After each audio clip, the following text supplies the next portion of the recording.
Bill Plaschke, welcome back around the horn. Courtney Cronin, Thank you. Justin Tinsley, Pablo Torre with us. Looking for somebody to be able to explain to me the New York Mets.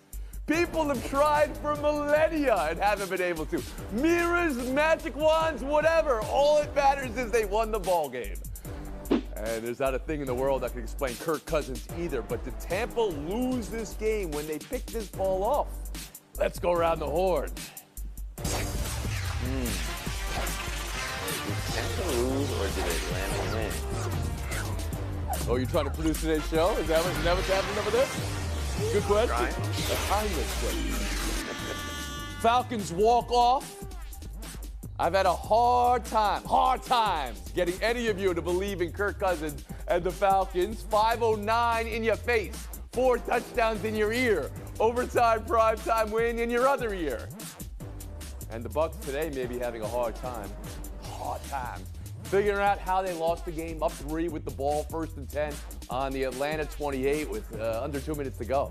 Maybe it was that interception. You let it drop, you're even further into terror. Who knows? Courtney Cronin around the horn to you. Have you come to praise the Falcons and Kirk Cousins or scold the Buccaneers?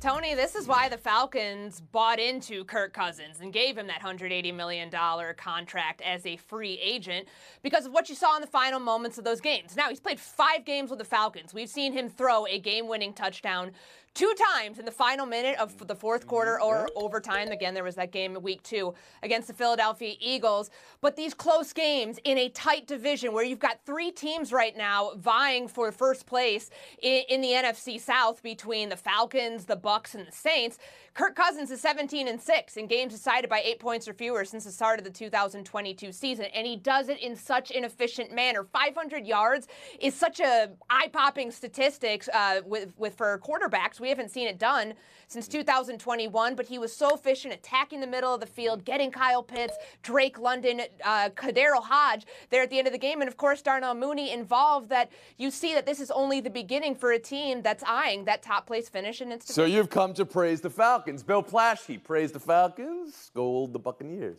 Kirk Cousins is back. Kirk Cousins is back, Tony. His Achilles is back. He's working with Zach Robinson, a Sean McVay disciple.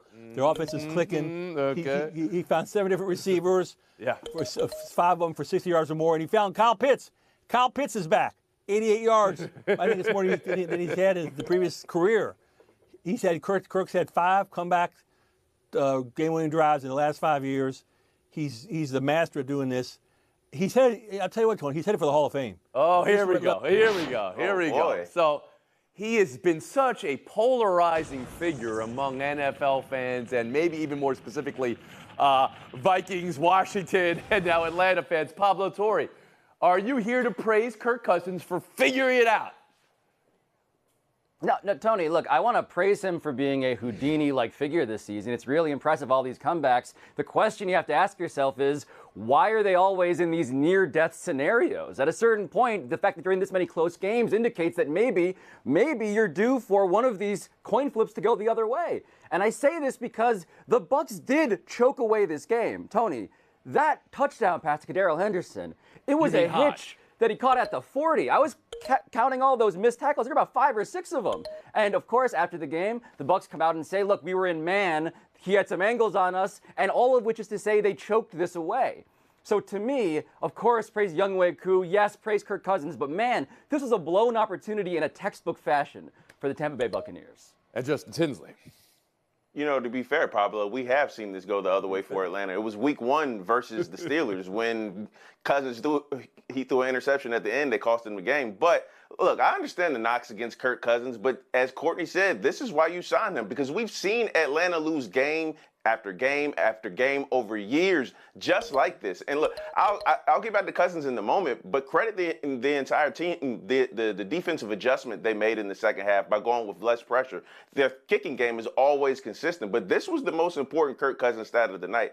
On throws that took less than 2.5 seconds to get out of his hand, he was 17 of 18. That benefits your offensive line. That sends the whole entire defense into a tizzy. So look, there's a long way to go, but I think this is in the NFC South, top to bottom.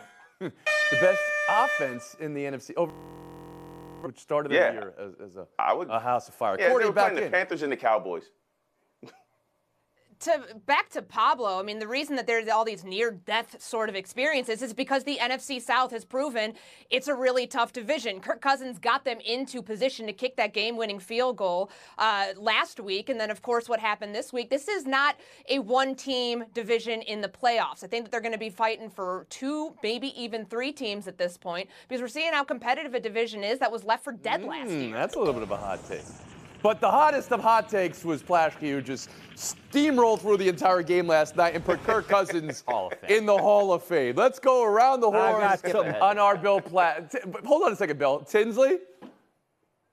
Oh, I'm sorry. I didn't even hear the question. I was just laughing at the Hall of Fame. Yeah, well, that's the question. Is Bill right mind? I'm not ready to put him in the Hall of Fame just yet, Bill. I love you, but no. Pablo? Yeah, that's a no from me, dog. Great career, not Bill all. Plaschke, defend your statement there. I'm saying he's headed to the Hall of Fame. With the comebacks he's had, the way he's played, he's headed to the Hall of Fame. But the unsung hero last night, I got to say this first. It was the referee who pirouetted out of the way to allow them to kick the game-time field goal with no time on the clock. That was incredible, the way the referee got the spot of that ball. Yeah. I was able to spot that ball. Okay. We've been horned. We'll move on. Now the New York Mets. A question, how? And also a follow-up, how? The comebacks and momentum moments for this team. 2 of the greatest wins in games in franchise history in a week. The belief in themselves. How the fans have undying belief in this team. Well, maybe. Pete Alonso, though, the much maligned Pete Alonso over the last month, being able to hit a ball that nobody's hit this season, basically. That last airbender from Devin Williams. Inconceivable. I saw an incredible breakdown, though, from John Boy and John Boy Media that thinks Williams was tipping his pitches. Whether that's something or not, maybe it's more magic, and there's not enough magic in the world to bring back Winker's helmet. But I say again, how, Bill? How do the Mets just do this? This is October Magic Tour. This is the Diamondbacks of last year. This is for real. They did it yesterday. Francisco Lindor draws a walk. Then Brandon Nimmo, 0-2. He gets a single. And then Alonso goes the other way. Goes to Oppo after not hitting the home run since September 19th. He batted 119 since then. He was terrible. He came alive. And then Jesse Winker gets hit by a pitch. And it inspires them to score another run. This is a veteran team on a roll. They're dangerous. This team is for real. The Phillies better be careful. Because the Mets have their rotation is all messed up. The bullpen's exhausted. But they're playing on nerve and they're playing on fire. And you believe in that. You believe in momentum. I believe in the Mets, yes. See, this is a conversation we've had for days upon days. The old adage, momentum is the next day starting pitcher. No one believes that anymore in baseball. Pablo Torre, I turn to you. True.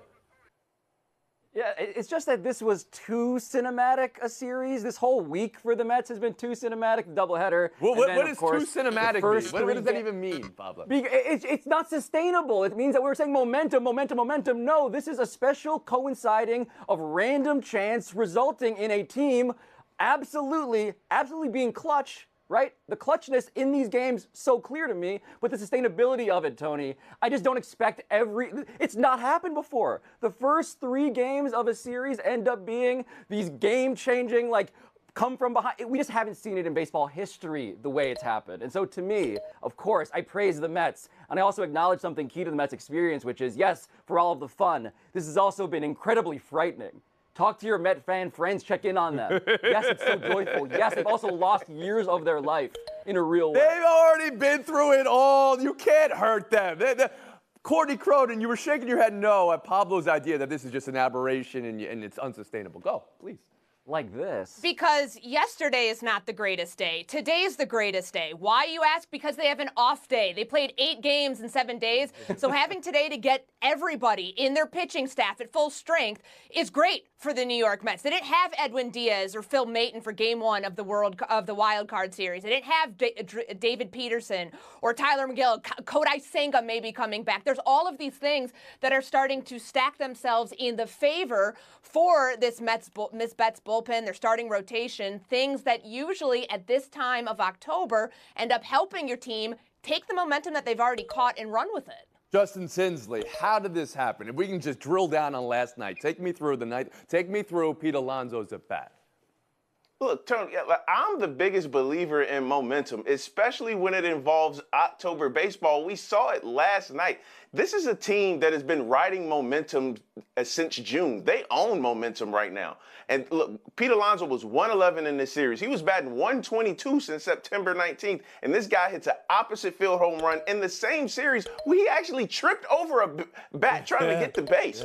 So, like, if this isn't momentum, if this doesn't feel like destiny, if you're a Mets fan, I don't know where destiny's going to take you, but this is momentum personified. Momentum personified. Pete Alonso, polar bear, and a great Met who just going somewhere else, and it was just all coming down on him. And for like that, just to go away, whether pitches were being tipped or not. I mean, the holding of a glove 1 centimeter away, you could tell me, incredible moment. The shot of Citi Field, where fans gather for a road game. And then unbelievable. Howie Rose's perfect call. It's momentum. It's a hot team, but we've got about 3 or 4 of those teams of destiny this offseason, so that takes us now to this weekend. Hold on to your butts. It's a full slate of division series. Bill Plaschke, I turn to you. You're going to be covering it from the Dodgers-Padres perspective. Which is the most intriguing series to you, Bill? Dodgers-Padres, no question. These are the teams with the 2 best records since the All-Star break. Little brother versus big brother, it's going to be wild.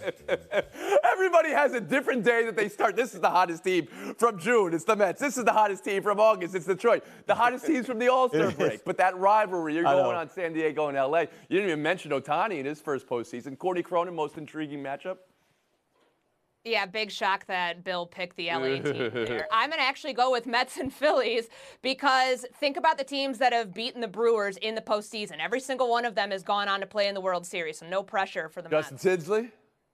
I'm going Royals, Yankees. We know about the star power with the Yankees. We know they have the best record in the AL since 2012. But guess what? Kansas City, in 162 games, and 108 of those, they allowed less than 4 runs. That's going to come into play in this series. And Bobby Witt Jr., welcome to primetime, baby. This is your chance to make a true statement. Pablo Torre.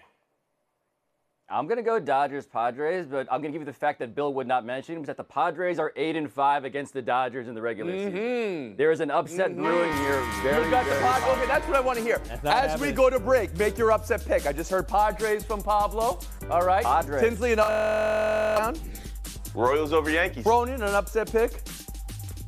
I'll actually take the Padres over the Dodgers. And Bill. Tigers with Tarek Skubal going to beat the Guardians. Pirates till next. Welcome back to Around the Horn, brought to you by Chase. Coming to you from the Seaport District at Pier 17. NFL Week 5 is buy or sell, and buy or sell 1 is Jets versus Vikings. It's a morning in London. Bill, who has more to prove?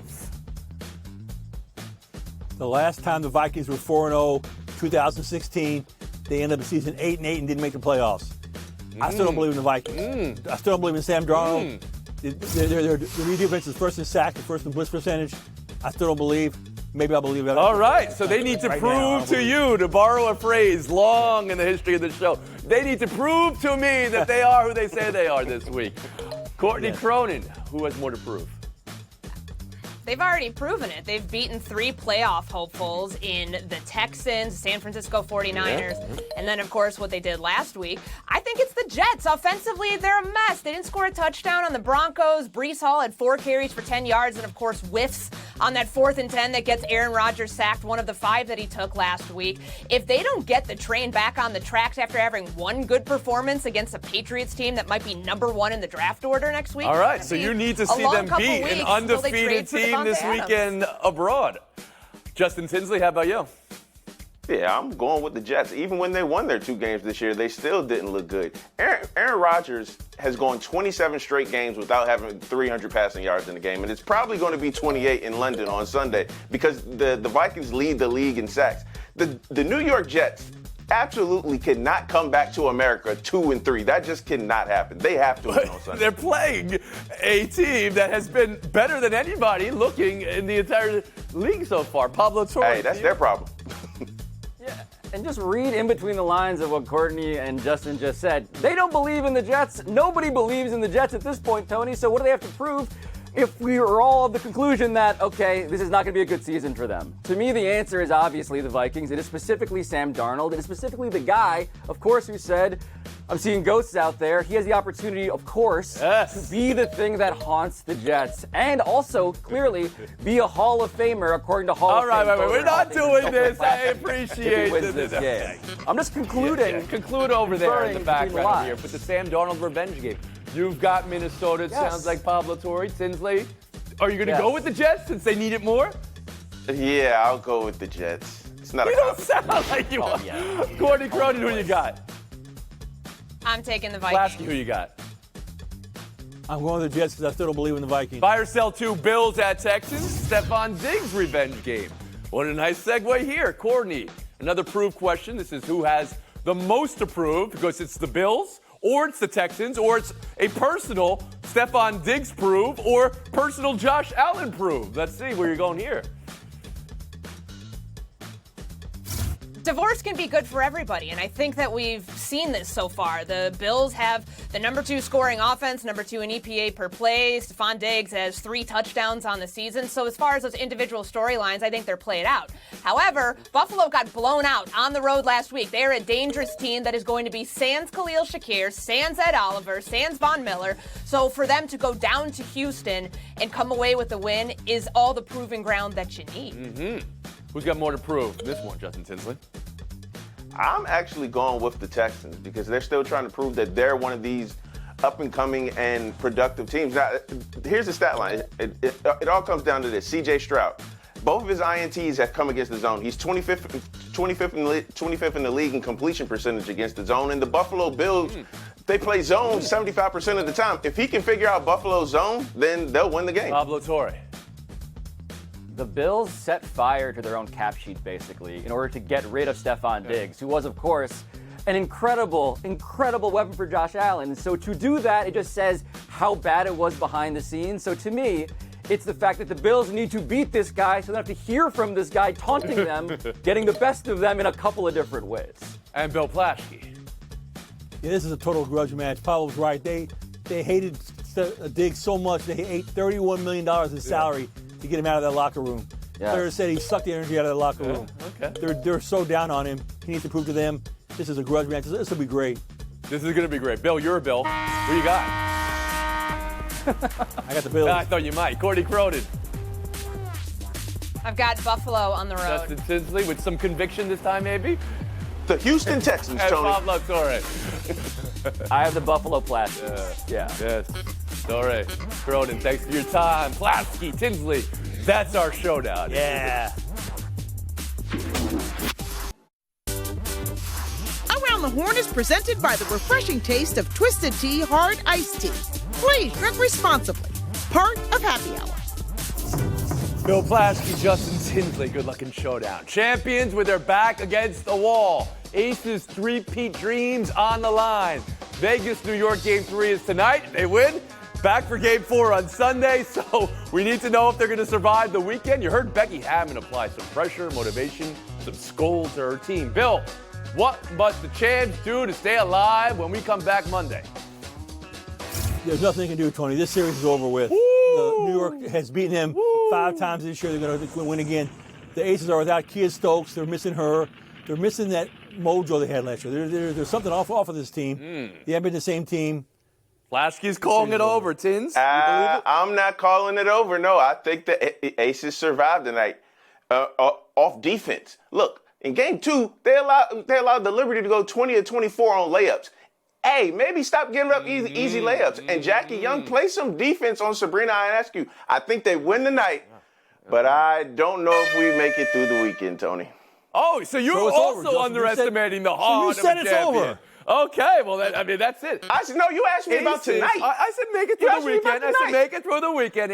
The Aces did win the championship without Stokes missing a game last year. Oh, wow, I can't believe you're both underestimating the heart of a champion. We'll move on. Alabama laying out rat traps before their game with Vandy, which then tells us it's a trap weekend in college. Here's the slate. Justin, which top 10 is most in danger of a trap? It's the rematch of the national championship game, and I think Washington is going to take it. Michigan's passing offense is putrid. They're 2-0 in conference play, but they don't have over 100 yards in either of those games. Meanwhile, Will Rogers from Washington is one of the 2 passers in the country with at least 10 touchdowns and 0 interceptions. This is the upset. Bill Plaschke? Miami's making a long trip to Cal just to lose. Cal's going to win this game. They've allowed 14 points or less to all 3 opponents. Man, never change. They have a Bill. great defense. They're going to stop Cam Moore. Cal's a really good team this year. And that long trip's going to take it out of Miami. Good luck to those Cal fans. That's 6:30 a.m. call time for game day. Love to see them there, though. FaceTime, Bill Plaschke. So I want to encourage everyone to say a prayer for Fernando Valenzuela, the Dodger great pitcher. He recently left the broadcast booth. He's hospitalized. He's scuffling. He was their great player in 1981. He was the author of Fernando Mania. It changed baseball in LA forever. He connected the Dodgers with the Latino community. And today, Dodger Stadium is the most diverse, inclusive sports venue in the world. And Fernando's a reason for that. He's the most popular Los Angeles Dodger ever, the most impactful Los Angeles Dodger ever. Wow. Say a prayer for Fernando. Thank you for those thoughts, Bill Plaschke. Welcome to the world, Eden Angelina. I'm throwing the paper ball. Dad,